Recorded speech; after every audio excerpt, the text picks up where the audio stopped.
Escape Artists is on Twitch. Why don't you join us? On Wednesday nights, Alistair reads a bedtime story, and Sunday mornings, we do a few hours of chill gaming. Plus, we have interviews, special guests, pickup streams, and more. Visit twitch.tv/EA Podcasts and follow us to be notified when we go live and access VODs of past broadcasts. You can support us there too, with monthly subscriptions as well, or if you're an Amazon Prime member, you can support us for $5 a month for free. Visit escapeartists.net/Twitch for a full walkthrough.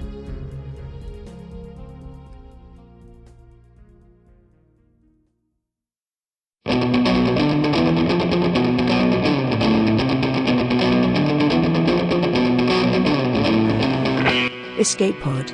Episode 897. Migratory Patterns of the Modern American Skyscraper. By Derek Bowden.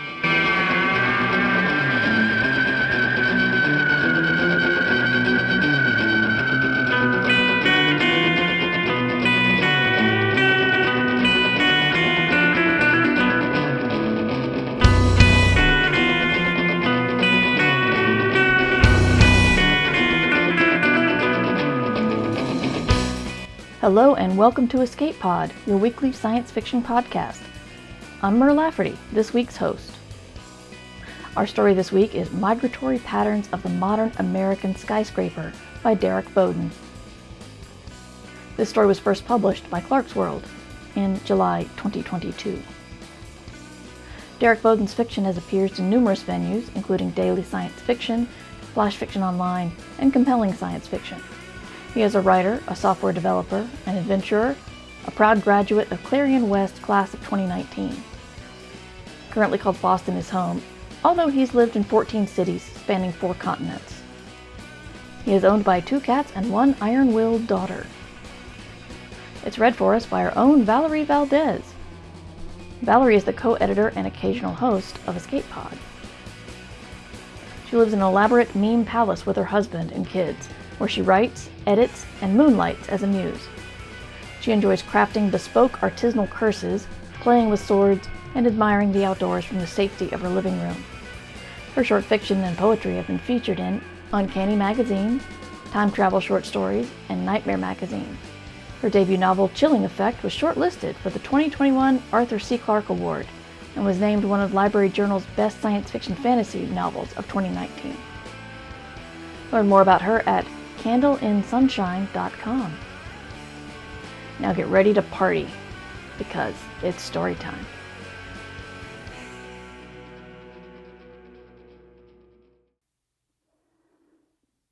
Migratory Patterns of the Modern American Skyscraper by Derek Bowden. They call it the pinnacle of architectural innovation, an affordable housing revolution. They call it Plexus, and it built this neighborhood in 7 days. It starts as a colloid, a nanoparticle superfluid, a pale blue sludge that erupts from the nozzles of 100 carbon fiber tubes on a cold Wednesday morning in late February. It tumbles over itself in apparent disarray, though there's nothing about the plexus that isn't premeditated down to the molecular level. By nightfall, the foundation is built. By morning, the ground floor. By the 5th of March, a half-dozen glittering new towers stab through the San Jose gloom. 20 units per floor, zoned by income bracket. Primed to solve the latest housing crisis, to solve the influx of professional talent that pushed us off the peninsula, to solve us. And hallelujah, it works. We pack up our tents, unhitch our campers, roll off our cousin's couch, and straight into a 49th floor interior unit with molded cabinets and biometric locks, every inch of it plexus born. It's hard to believe the hot water taps are made from the same nanoparticles as the door frames, and to be fair, they aren't exactly, but the details don't bother us much because we're home at last. Tina organizes a party that spans 3 floors. Gretchen brings 400 tamales, give or take. Darpan borrows the karaoke rig from his sister's restaurant, along with enough coconut lattes to rot every last tooth out of our gums. and we dance until sunrise. Those of us lucky enough to have stable gigs stagger to the VTA station with bleary eyes and hopeful grins. It's our little paradise for a month and a day. Then come the whispers. Javier hears them first, working the graveyard at the call center. Says the board at Max Money's landed a sweet spot for their new headquarters. Struck a deal with the Plexus CEO, who struck a deal with the city, and now Tower A is slated for relocation to somewhere in Madrone. And even though the headquarters will hardly encompass a city block, all those eager workers need somewhere to hang their hats, right? Live where you work is the motto around here. So to make room for the inbound luxury condos, Towers B through F are following their sister down south. There's no light rail through Madrone, but they tell us the commute by bus is only an hour and change.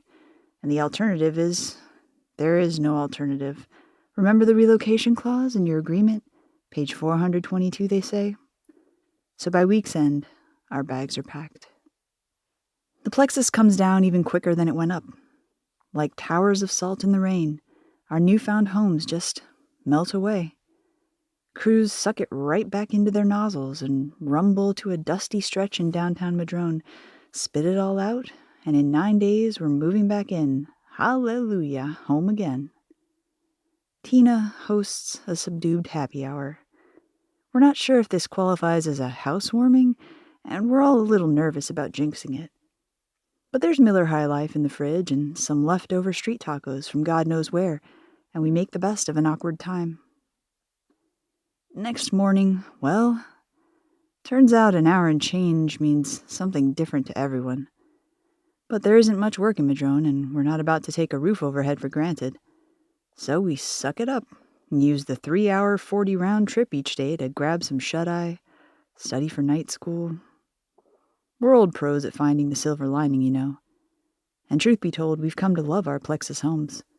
The floor under our calloused feet, the halls our children run through, it's a part of us now, and we're a part of it.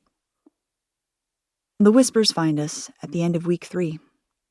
This time from Darpen, by way of his nanny who plays bingo with a retired city councilor.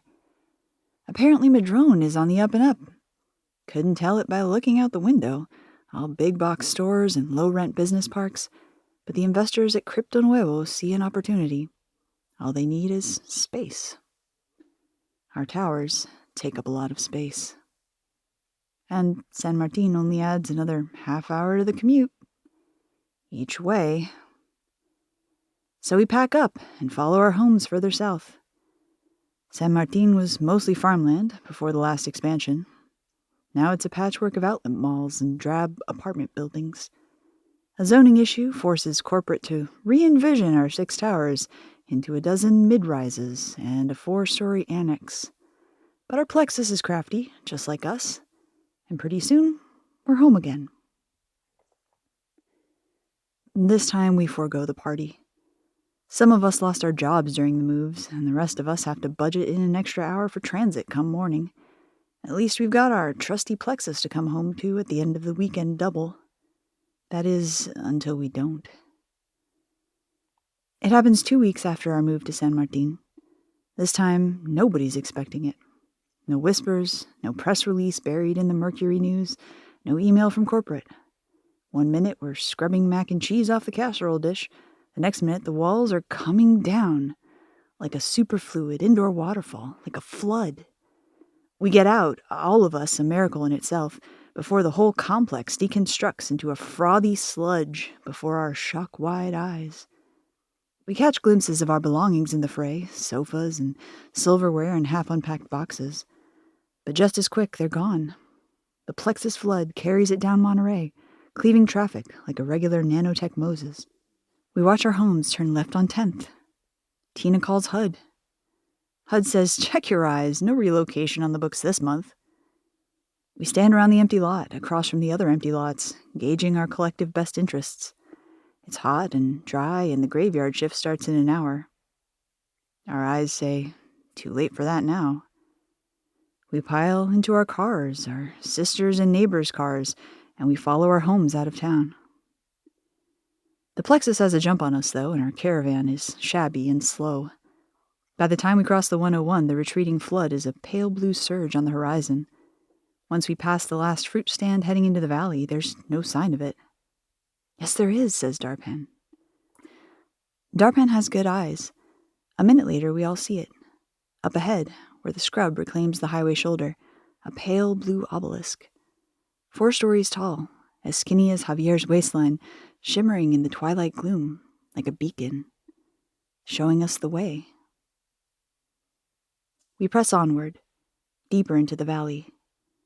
Every few miles we pass another waypoint, an azure sphere balanced on a knuckle of granite, a fountain of translucent superfluids, a big, sweeping scythe plunging into the Badlands. With each waypoint, our anticipation grows. Nobody says a word. We don't know where this strange pilgrimage will land us, but we are positively all in. When we round the bend past Bell Station, we rumble to a halt. The highway winds downhill from here, deeper into Pacheco Pass. Our elevation affords us a sweeping view of the valley, the meandering reservoir, the pale blue city that shouldn't be there. It's a thing of beauty, all glittering spires and arching bridges and lamplit boulevards nestled on the reservoir's bank. It's a 50-story tower with precarious trapezoidal buttresses. It's 5 city blocks of ornate glass row homes. It's a domed arcology leaning into the tremulous water. It makes no sense, follows no convention, stands in sharp contrast to its stock-straight origins as towers A through F. And yet, it's unmistakable. Emblazoned across a broad facade of sparkling blue brickwork, in bold serifs, are the words, "Welcome home." How can this be? Is this the endpoint of a spontaneous nanotech malfunction? Did the Plexus grow so accustomed to moving that it became migratory? Or is it like us, tired of being pushed around, hungry for air to breathe and room to live on our own terms? The Plexus offers no answers. But when we throw our caravan into park and pry ourselves from our saggy bucket seats, the Plexus does the same thing it has always done when it sees us coming. It opens its doors. We aren't fools. We know we can't live off the land forever. Corporate will come for us soon enough. When they see what their nanotech minions have built, they'll price us out by dawn. But that's a problem for another day. Tonight, Tina's throwing a party.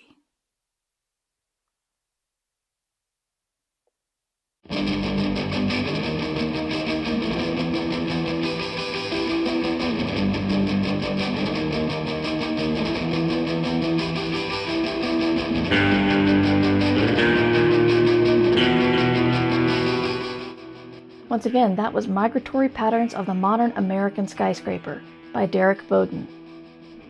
Many literature lovers will remember a moment when they read something that they were astonished by. Someone did something that you didn't know could be achieved in fiction. Perhaps it was evoking an emotion or taking a plot in a new, unexpected direction, and managing to pull it off. The moment where the author shocks you with the audacity, and you're still willing to go along with them. For me, that moment was reading The Hitchhiker's Guide to the Galaxy by Douglas Adams, and reading about how Arthur Dent, who was flying along, minding his own business, was hit in the small of the back by a party. I remember thinking, you can do that? Like there was someone in fiction telling you that you couldn't do it.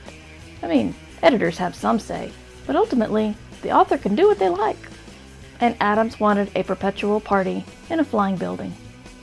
So you can imagine my glee when I read this story, which feels like a prequel to that particular aspect of Adams's weird world. This is kind of a cute story with a dystopian flavor, and focusing on corporate greed. For decades, science fiction has predicted the corporate rise of power and its desire to touch and affect our everyday lives with more and more control. And we're seeing some of it happen because no one listens to us, which is upsetting. I've had a despondent chord as my mental background music pretty much since 2016, and I often feel like there's nothing I can do to improve anything, because of greed, corruption, touching pillars of power in our lives. But this story reminds me it's worth it to still resist. Do something to fight. You know the larger force can crush you, but if you stay a step ahead of it, then you resist. They might shut down the party tomorrow, but that doesn't mean you shouldn't party. Thanks, Derek. I needed that reminder. Escape Pod is part of the Escape Artists Foundation, a 501c3 nonprofit, and this episode is distributed under the Creative Commons Attribution Non-Commercial No Derivatives 4.0 International License. That means if you give money to us and you're a U.S. citizen, then you can write it off on your taxes, and we would appreciate that a lot. Also, the Creative Commons thing, just don't change it, don't sell it, but share it, please. If you want to support Escape Pod, you can do so monetarily, as I mentioned, at our site, escapepod.org, or you can support us at patreon.com/EAPodcasts. You can search for Escape Artists on Ko-fi. On Twitch, we're at EA Podcasts, or you could just use PayPal. If you support via Patreon, you can have access to exclusive merchandise and be automatically added to our Discord, where you can chat with fans and staff members. And if you can't support us monetarily, we get it. But you could still send this episode to a friend of yours. Rate or review us on Spotify, Apple Podcasts, whatever app you use to listen to podcasts. We're 100% audience supported. If you can't give, then maybe if you give us a good review, somebody else will be driven to. And that would help us out because we pay everybody, but that means we need donations. Our music is by permission of Daikaiju. Learn more about them at daikaiju.org, daikaiju.org. Our closing quotation is, of course, from Douglas Adams, who said, "The longest and most destructive party ever held is now into its 4th generation, and still no one shows any sign of leaving." Somebody did once look at his watch, but that was 11 years ago now, and there has been no follow-up. Thanks for joining us. Stay safe, stay kind, and have fun. We'll see you next week.